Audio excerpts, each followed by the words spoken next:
Good afternoon, good afternoon, good afternoon, everyone. Welcome to another episode of Spilling Tea. I'm your host, Tiffany Daniels. We are going back to that horrible world known as the JRC, but before we do the usual disclaimers, I do apologize for my appearance. I did literally just get off work, and yeah,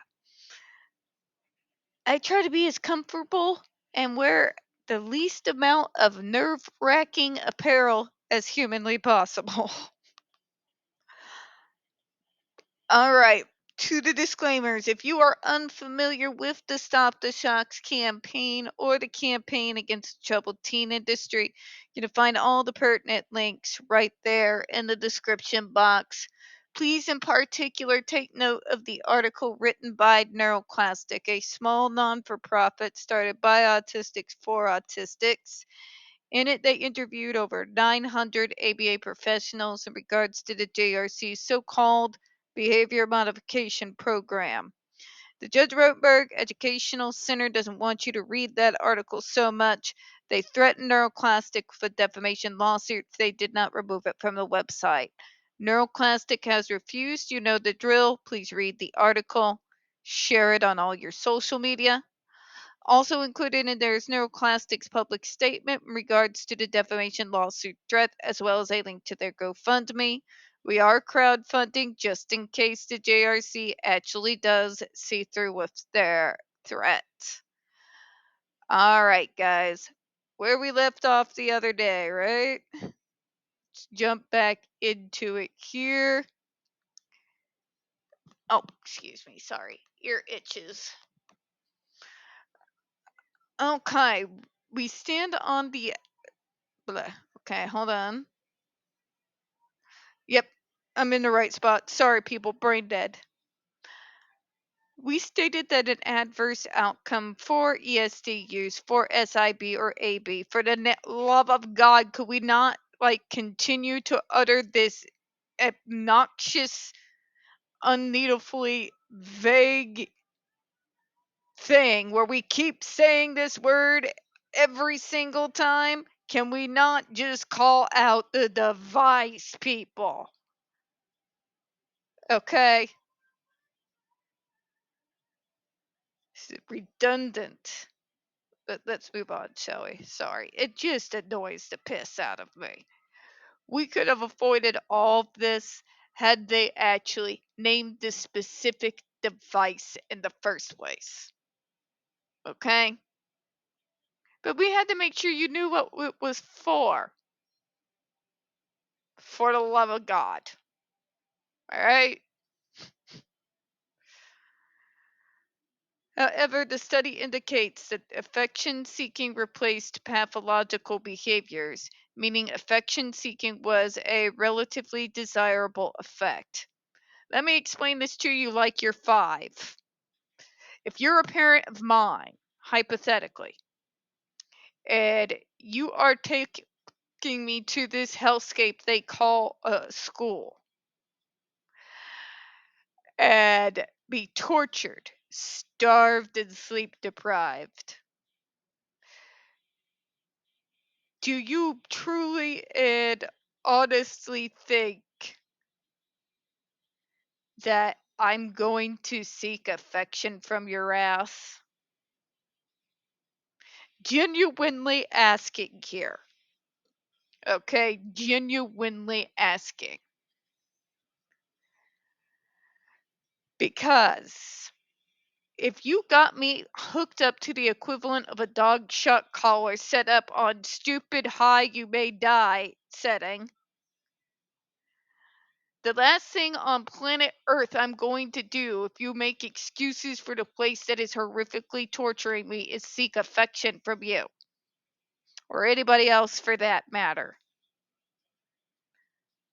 Jesus Christ, we're in Mickey Mouse world. Send help. Or is it, considering it's the JRC, can we just call it Mickey Mouse hell? I'm going to start calling it Mickey Mouse hell. This affects our evaluation of the benefit-risk profile that updates an incorrectly identified risk to be a potential benefit. meaning the profile is slightly more favorable than previously appreciated. For the love of God, not only that, but it is beyond nonsensical. But if we use this device and you show affection, it's fake fucking affection, Karen. Okay? But if you're saying better behaviors, more neurotypical behaviors, we are masking like a crazy bitch, okay?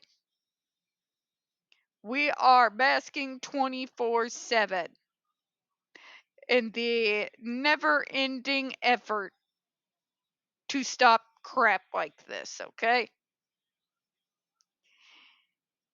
If the alternative is screaming in absolute agony or pretending to put a smile on and from a said staff member who's going to make me, you get where I'm going, right? It is nonsensical to believe that by using that torture device, if the person is displaying but they're more affectionate, it's a fucking mask.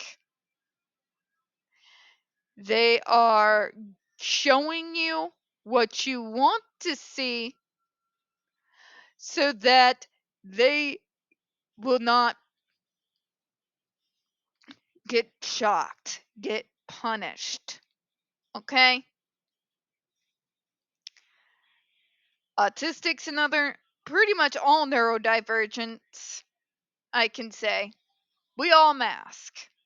Every last damn one of us.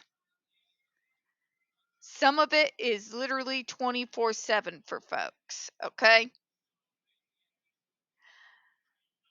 In particular, those of us who are survivors of some form of abuse or trauma are going to mask like motherfuckers and give you what you want to see so that you'll leave us alone and we not get dragged into the obvious, right? Right? Yeah.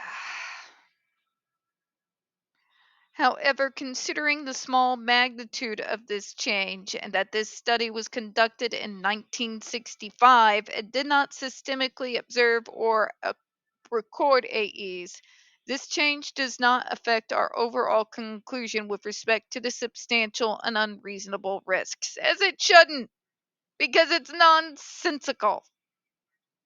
Okay? If you are torturing me and I'm just showing my parents a smile and doing what their bizarre idea of how a neurotypical is supposed to be, I'm giving an Oscar worthy fucking performance, folks. That's what it is. Okay? It's one of those situations like you will show affection or else. You're going to give us what we want to see, or we will torture you until you do. Right? Okay, so what makes it even more funny is once again we have another Kool-Aid drinking JRC supporter who is screaming at the top of their lungs that we should give the same weight to a uncontrolled study, an experiment that was conducted literally in motherfucking 1965, to have the same weight as the current data science and treatment plans and programs that are in use right now. It makes no sense. Mental health, as well as, you know, neurodevelopmental medicine, all of that, it is gone. Well, basically, look at it, folks. It is evolved enormously. The study they are quoting from is from the same decade that the institutions were still there, okay? If you want to get an idea of just how much everything has evolved since then, right? To say that something that outdated and proven wrong ages ago should be given the same weight as the data that has been provided by actual providers of disability services. What is the current standard right now is going to get more weight than some obscure study from 1965. Logic. Not just being around medical stuff since I was a kid, but literal goddamn logic. Okay? That would go ahead and suggest, folks, that you're going to go with the side that sets the medical standard.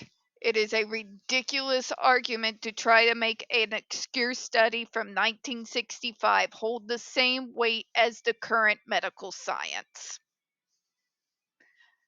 But that's pretty much it in a nutshell, isn't it? We're going to close out on that, folks. We don't get very many views on this channel. The few that we do tend to get removed from time to time. If you could, folks, please don't forget to hit the like button, hit subscribe. Don't forget to hit the comments. I appreciate your time. And as always, folks, we here at Spilling Tea do hope you have a good one. I'll see you in a minute.